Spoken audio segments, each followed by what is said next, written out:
Rain fell in gentle sheets over the hills, turning the world into a soft, silver-gray watercolor.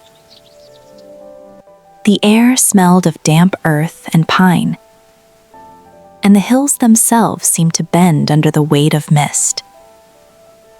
At the top of one slope, tucked between moss-covered stones and swaying wildflowers, stood a small cottage.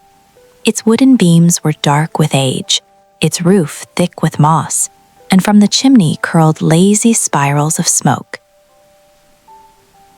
Inside, the cottage glowed warmly, and the soft tapping of rain against the windows sounded like a lullaby. Lina sat by the window, a thick wool blanket draped over her shoulders, her chestnut hair messy from sleep. In her hands, she cradled a steaming cup of chamomile tea, the aroma curling into the corners of the small room.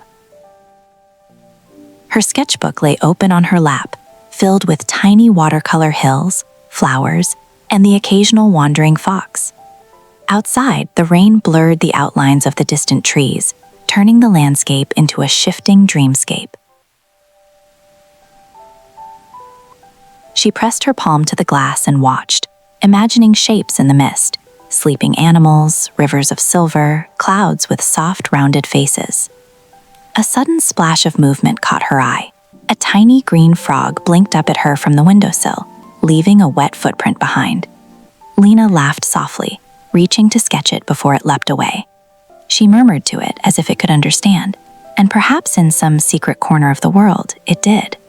The cottage seemed alive with little whispers, the flick of a tail, the scurry of tiny paws, the subtle rustling of leaves. Even the cat, Momo, stretched luxuriously across the rug, kneading it with soft paws, as though the rain itself was a gentle melody inviting everyone to slow down. By mid-morning, the rain had slowed to a drizzle, the kind that leaves each leaf, stone, and blade of grass glistening. Lina wrapped herself in a thick coat, boots sinking slightly into the wet grass as she stepped outside. Momo padded silently behind her, tail flicking. In a small hollow at the base of an ancient oak tree, she sprinkled a few glowing seeds she had found mysteriously on her doorstep that morning. They pulsed with a soft heartbeat of light, tiny flowers unfurling almost instantly, petals trembling as if listening to the rain's last whispers. Lina's eyes widened. The world seemed to hold its breath. Even the mist hung in the air, sparkling with reflected light. Tiny creatures began to emerge, a family of hedgehogs, rabbits with gray fur glistening from raindrops, and birds with feathers still flecked by the storm, all drawn to the soft glow.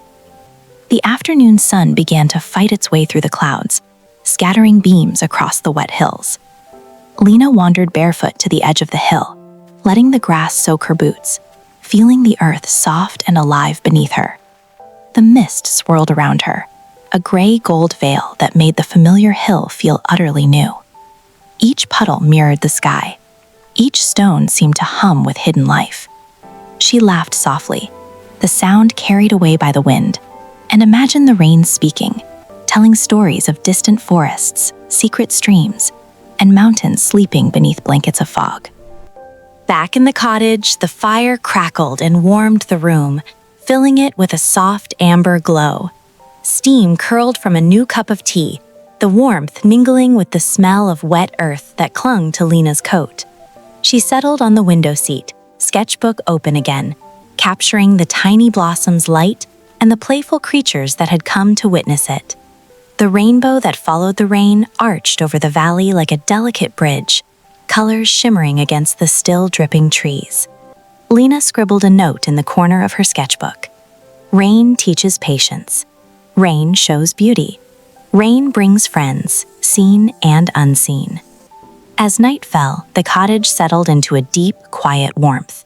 Momo curled in a ball by the hearth.